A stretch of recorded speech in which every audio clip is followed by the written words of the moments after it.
안녕하십니까. 좋은 아침입니다. 오늘 함께 나눌 말씀은 욥기서 27장 말씀입니다. 욥이 비유로 말하였다. 내가 살아계신 하나님 앞에서 맹세한다. 그분께서 나를 공정한 판결을 받지 못하게 하시며 전능하신 분께서 나를 몹시 괴롭게 하신다. 내게 호흡이 남아있는 동안은 하나님이 내 코에 불어넣으신 숨결이 내 코에 남아있는 한 내가 입술로 결코 악한 말을 하지 않으며 내가 혀로 거짓말을 하지 않겠다. 자, 여러분, 우리는 하나님을 어떻게 알게 됩니까? 우리는 어떻게 하나님을 알고 믿게 됩니까? 하나님의 음성을 직접 듣고 하나님을 알게 되셨습니까? 아니면 하나님을 직접 보셨기 때문입니까? 네, 그렇지 않습니다. 왜냐하면 하나님은 영이시기 때문에 우리는 그 하나님을 볼 수도 없고 만질 수도 없습니다.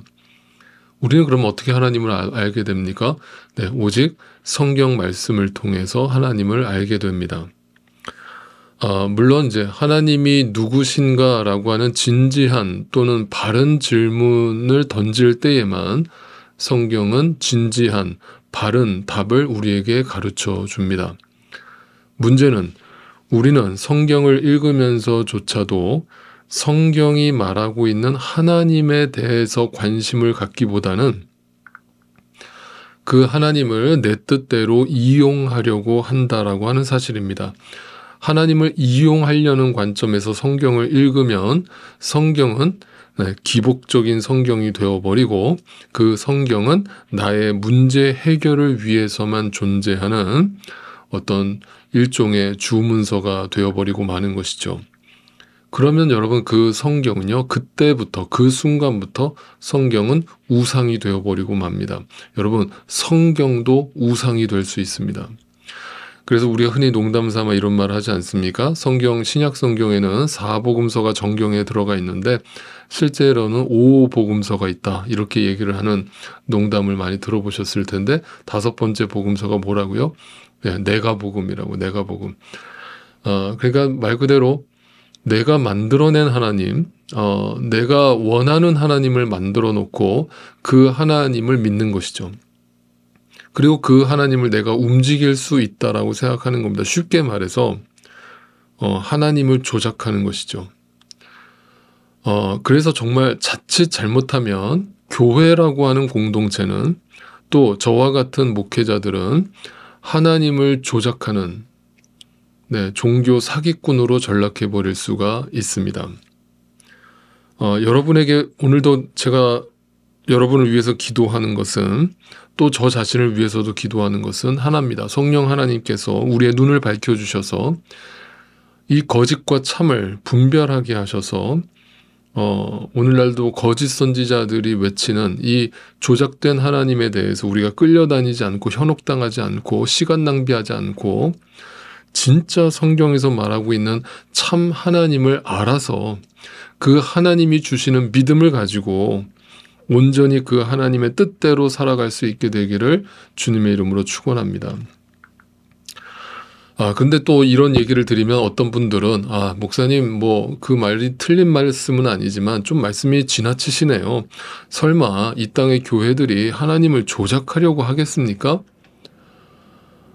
그리고 만약 그런 시도를 한다면 금방 탄로가 나지 않겠습니까? 라고 물으실 수 있습니다. 그런데 그렇지가 않습니다. 그렇게 간단하지가 않습니다. 왜냐하면 예수님 당시에도 누구보다 하나님을 잘 믿는다라고 했던 누가 있었습니까? 바리새인들이 있었습니다. 누가 봐도 당시 시대 속에서 바리새인들보다 하나님을 잘 믿는 사람들은 없었습니다. 겉으로 보기에. 그런데 예수님이 그들에게 칭찬을 해주시기보다는 폭언을 던지셨다라는 것을 우리는 기억해야 합니다. 그러니까 그 말을 우리가 상기를 해본다면 눈에 보이는 교회가 절대로 진짜 하나님의 교회가 아닐 수도 있다라는 것을 항상 기억하고 또 인정하셔야만 합니다.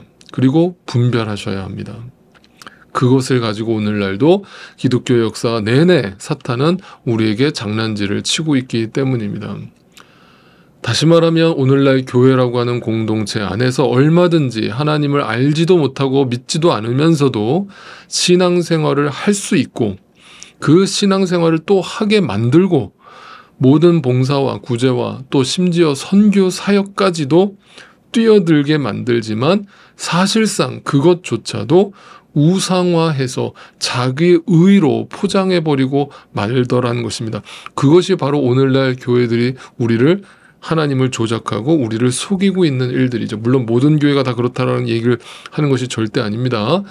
네, 오늘날 많은 교회가 그렇게 하고 있다는 것은 부인할 수 없는 사실입니다. 그래서 성경적으로 다시 말씀드리면 예수님께서 분명하게 말씀하셨습니다. 내가 다시 올 때에 믿는 자들을 보겠느냐? 그리고 그날에 나더러 주여 주여 하는 자마다 다 천국에 가는 것이 아니다. 그리고 그날에 많은 사람들이 주님, 내가 주님의 이름으로 이것도 했고 저것도 했고 내가 얼마나 많은 주님의 일을 감당했는지 모르십니까? 나를 모르십니까? 라고 할 거라는 거예요. 많은 사람이 그렇게 할 거라는 거예요. 그럼 그것을 상기해 본다면 오늘날 많은 교회가 하나님을 조작하고 있다는 것을 인정하지 않을 수가 없는 것이고 교회와 신앙생활을 우상화하고 있다는 사실을 부인할 수 없다는 사실입니다. 거기에서 그 공동체 안에서 하나님을 찬양하고 하나님의 이름을 높이고 그 하나님께 영광을 돌리는 것처럼 보이지만 사실상 거기에는 하나님이 계시지 않고 오직 인간을 추앙하거나 인간이 만들어 놓은 조직과 시스템을 찬양하는 무리들만 가득한 것이죠. 바로 그것이 사탄의 역사인 것이죠. 그것은 바로 강도의 소굴인 것이죠. 그렇다고 해서 이 말씀을 또 오해하지 마십시오. 이렇게 지금 제가 설교하고 있는 저희 교회는 깨끗하고 저희 교회는 거룩하다라는 것을 말씀드리는 것이 결코 아닙니다. 저희 교회도 장담할 수 없습니다. 왜냐하면 한순간입니다. 한순간입니다. 하나님의 교회가 하나님의 성전이 우리 한 사람 한 사람인데 하나님의 교회가 되고 하나님의 성전이 된 우리 한 사람 한 사람이 그 하나님을 제대로 알지 못하고 제대로 만나지 않고 신앙생활을 한다면 어느 곳에서나 어디에서나 그런 하나님에 대한 조작과 우상화 작업이 벌어질 수 있다는 사실입니다. 그래서 제가 지난 주일 설교 말씀에서 나눈 것처럼 우리는 심지어 어떤 존재냐면 인간이란 존재는 어떤 존재냐면 무소유라고 하는 존재론적인 그 질문조차도 내가 무소유를 실천했다라고 선언함으로써 그 자체만으로도 그 자체만을 또 자기 의로 삼아버리는 존재라는 것을 절대 망각하지 마세요. 여러분 자기 자신에게 솔직하세요.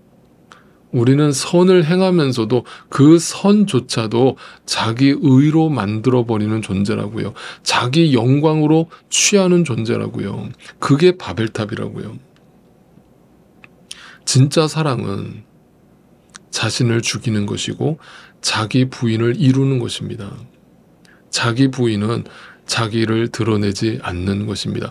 그래서 사도 바울은 서신에서 나는 날마다 죽는다라고 했고 많은 사람들이 사도 바울을 추앙하려고 하고 사도 바울이 능력 있는 종이라고 떠받들려고 하자 그때마다 사도 바울은 벼락같이 화를 내면서 왜 사람을 주목합니까? 왜 나로 하여금 죄를 짓게 하려고 합니까? 라면서 하나님 앞에 철저히 죽는 모습을 보였다라고 하는 사실입니다. 여러분 이런 믿음의 성숙의 단계에 올라가기 위해서 우리에게 필요한 것이 무엇이겠습니까? 그것이 바로 고난입니다. 그게 고난입니다. 고난이 반드시 필요합니다. 왜 고난이 필요합니까? 인간이라는 존재는 고난이 아니면 절대 자기를 부인하지 않기 때문이고 하나님 앞에 엎드리지 않기 때문입니다. 고난이 아니면 우리라고 하는 인간은 절대 스스로 깨어지지 않기 때문입니다. 자기 우상, 자기 의가 얼마나 견고한지 이룬 말로 다 할 수 없습니다. 가슴에 손을 얹고 오늘 아침에도 묵상해 보세요. 나라는 존재가 얼마나 교만한 존재인지. 그러니까 지금 욥기 이야기는 하나님이 욥에게 고난을 허락하심으로 인해서 그 하나님을 진짜로 알아가게 하시는 그 과정을 설명하고 있죠. 그런데 욥의 세 친구들은 그 조작된 하나님을 이해하고 믿고 있으면서 그 조작된 하나님을 욥에게 강요하고 그 조작된 하나님을 믿고 있는 공동체 안으로 욥을 끌어들이려고 욥에게 권면하고 있다고 하는 사실입니다.